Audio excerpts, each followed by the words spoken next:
이번 시간에는 예상보다 언제나 늦어진다는 계획의 오류에 대해 얘기 나눠보고자 합니다. 자, 우리가 시험을 준비할 때 계획을 세우잖아요. 그쵸?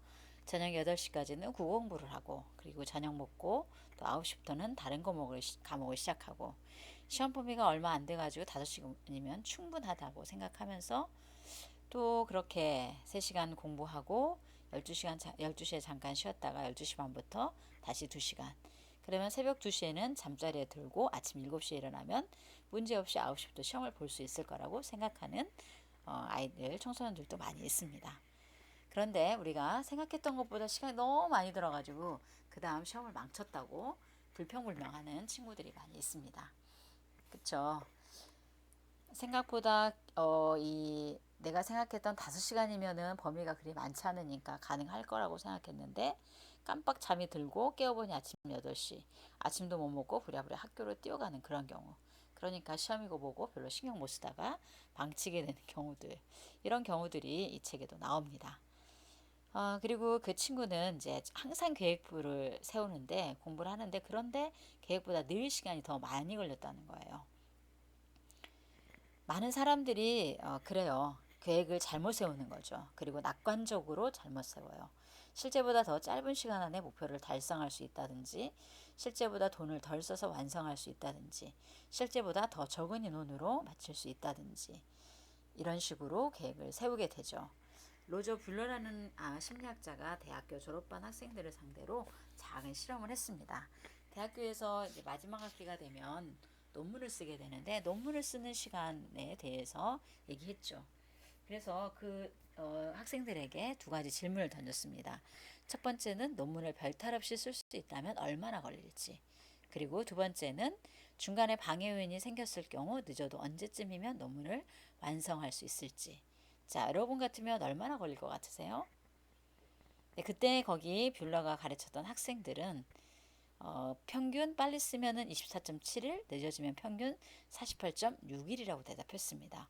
그런데 얼마나 걸렸을까요? 맞아요. 평균 55.5일이 걸렸습니다. 그리고 오직 30%의 학생들만 자기가 예상한 기한을 지켰습니다. 대부분의 학생들은 예상한 것보다 거의 2배의 시간이 걸렸고 중간에 방해 요인이 생겼을 경우의 예상 시간보다 좋게 일주일은 더 걸렸다고 합니다. 우리가 계획의 오류라고 하는 것이 이렇게 생각이 되죠. 모든 우리 스스로는 지식과 예측 능력을 지나치게 높이 평가하는 경우들이 있어요. 그렇기 때문에 이런 오류들이 더 생기는 것 같고 어떤 계획을 세울 때 모든 장애 요인을 충분히 고려하고 거기에 대비해야 하는데 대비하려고 하지만 실제로 맞닥뜨려 보면 생각지도 않은 문제들이 생기기 마련입니다. 우리의 능력을 과대평가하다 보니까 소요 시간도 짧게 계산하고 그에 따라 비용도 너무 적게 예상하게 되는 경우들이 많이 있습니다. 우리가 일정 계획을 세우면서 여러 가지 이제 신경을 쓰고 그러는데 그동안의 경험에 비춰봤을 때 일정이란 것은 잘 지켜지지 않는다는 것을 잘 압니다. 늘 시간이 모자라는 것도 너무나 잘 알죠. 그래서 플래너에 빽빽히 일정을 적어놓고 주도 면밀하게 검토하면서 한 가지씩 실행해 나갑니다. 그럼에도 일정은 늦어지게 되는 경우들이 많이 있죠. 예상치 않았던 문제가 발생하고 계획에 없던 과제들이 중간에 끼어들고 어느새 게을러진 자신을 발견하게 됩니다. 그래서 일은 늘 계획대로 되지 않고 계획된 일정보다 항상 늦어집니다. 이런 현상을 호프스테터의 법칙이라고 합니다. 자, 이 호프스테터의 법칙을 증명했던 학자 로저 뷰러는 여기에 이제 계획의 오류라고 이름을 붙였어요. 웬만해서는 피해갈 수 없는 사람이라면 피해갈 수 없는 인지적인 오류의 하나로 꼽았습니다. 왜 이런 오류가 생겨날까요? 맞아요. 계획을 세울 때 작업 자체만 집중한 나머지 작업 이외에 꼭 필요한 여러 가지 일정들을 축소해 버린다는 것이죠. 그리고 세부적인 작업에 걸리는 시간까지 계획에 포함시키지 않기 때문인 것 같습니다. 계획의 오류에서 우리가 벗어나는 길은 계획을 잘못 세울 수도 있다라고 하는 거, 그런 사실을 받아들이는 것입니다. 자기가 하는 일에 대해서는 자기가 가장 잘 안다는 착각에서도 벗어나야 하고요. 늘 다른 사람의 의견을 참고하고 과거의 경험을 비교해서 계획을 세워야 합니다. 그리고 될 수 있으면 꼼꼼히 세부적으로 계획을 세우는 것이 그나마 오류를 줄이는 길입니다. 자, 시드니의 오페라 하우스 아시죠? 그 오페라 하우스도 사실은 원래 1957년에 설립 계획이 세워졌고요. 77억 원의 비용을 들여서 1963년에 완공하는 것이 원래 목표였다고 합니다.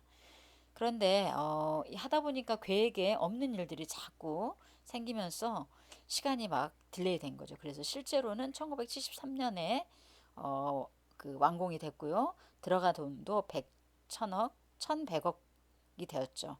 그래서 계획보다 무려 14배의 비용이 들었습니다. 그러니까 이 엉터리 계획이라는 걸 알 수 있겠죠. 그러니까 사람이란 이런 걸 보면서도 굉장히 엄청나다는 걸 우리가 알게 되잖아요.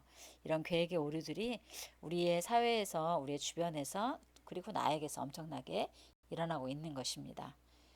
자, 어쨌든 그렇기 때문에 사람이란 원래 계획을 세우는 데에 서툰 존재라고 받아들이는 것이 마음 편할 것 같습니다. 자, 이번에는 계획의 오류에 대해 살펴봤습니다.